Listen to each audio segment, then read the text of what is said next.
नागमती चितौर पथ हेरा, पीऊ जो गए फिर कीन्ह न फेरा। नागरि नारी काहु बस परा, तेई बिमोहि मोसो चितरा। इस श्रृंखला में हम मलिक मोहम्मद जायसी कृत पद्मावत की कविताओं का विश्लेषण करेंगे। आज हम नागमती वियोग खंड से प्रारंभ कर रहे हैं। नागमती का जो नागमती वियोग खंड है, यह पद्मावत के 30वीं कथा के रूप में संकलित है। आचार्य शुक्ल ने इस ग्रंथ का संपादन किया हुआ है और 1540 ईस्वी में मलिक मोहम्मद जायसी ने इसे लिखा था।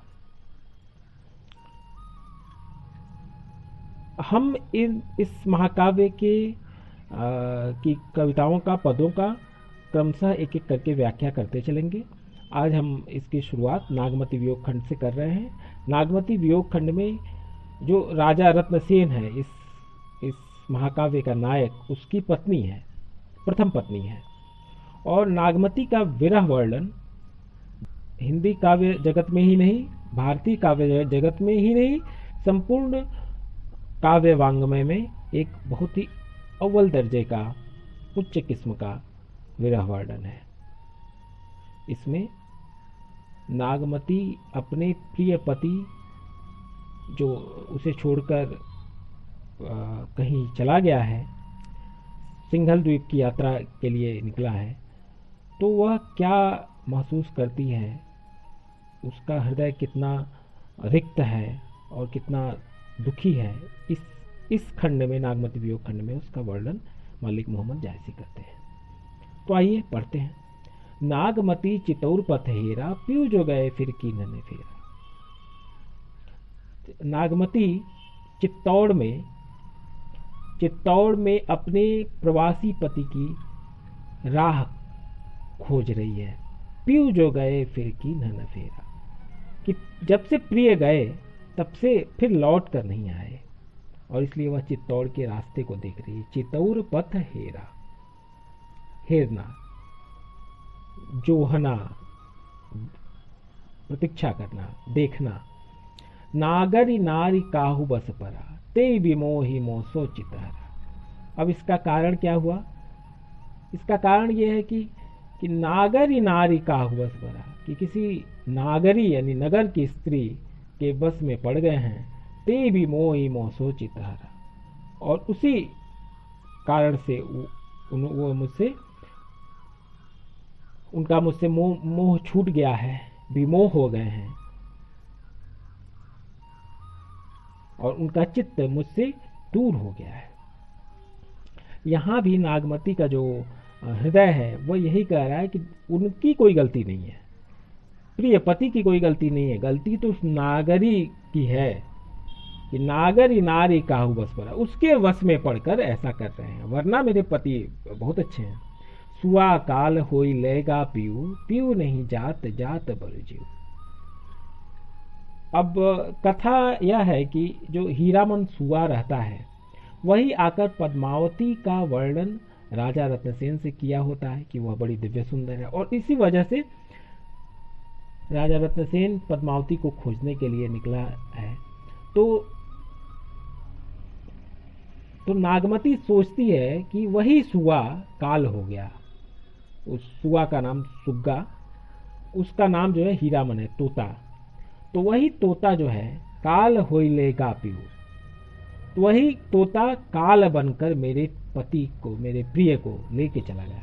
और पीऊ नहीं जात जात बरि जीव, और वह प्रिय को नहीं ले जाता तो ज्यादा अच्छा था। प्रिय को न ले जा करके प्रिय नहीं जात जात बर जीव, बल्कि मेरा ही जीवन लेके चला जाता, मेरे प्राण लेके चला जाता तो बड़ा अच्छा होता। आगे नागमती सोचती है कि भयउ नारायण बावन करा, राज करत बलि राजा छरा। अब राजा बलि एक होते थे, तो राजा बलि बहुत बड़े विशाल राज्य का संचालन करते थे। तो यह सोचती है, नागमती सोचती है कि जिस प्रकार से भयउ नारायण बावन करा, जिस प्रकार से नारायण यानी भगवान विष्णु ने वामन रूप धारण करके, बावन करा, बावन बामन, बामन रूप धर के करा मतलब धारण करके, राज करत बलि राजा छरा, और राज्य करते हुए राजा बलि को जिस प्रकार से छल लिया, उसी प्रकार से ये सुआ जो है मेरे पति को छल के लेके चला गया। करण बान लीन्हेव कै छंदू, भारत भयउ झिलमिला आनंदू।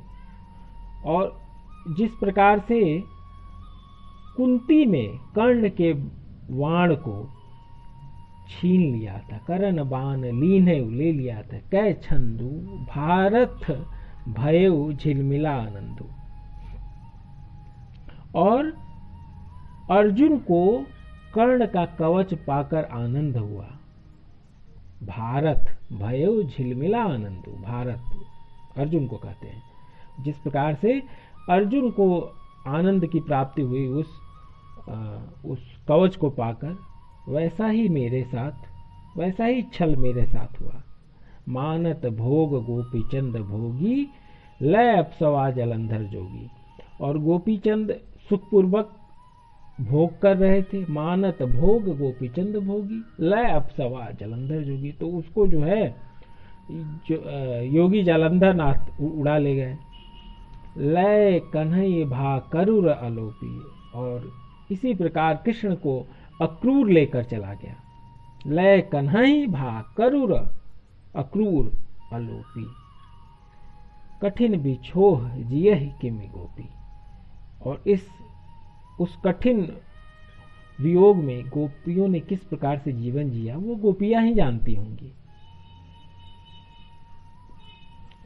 आगे का जो दोहा है वह बड़ा ही मार्मिक है। सारस जोरी किमि हरि, मारी गए किनि खग्गी।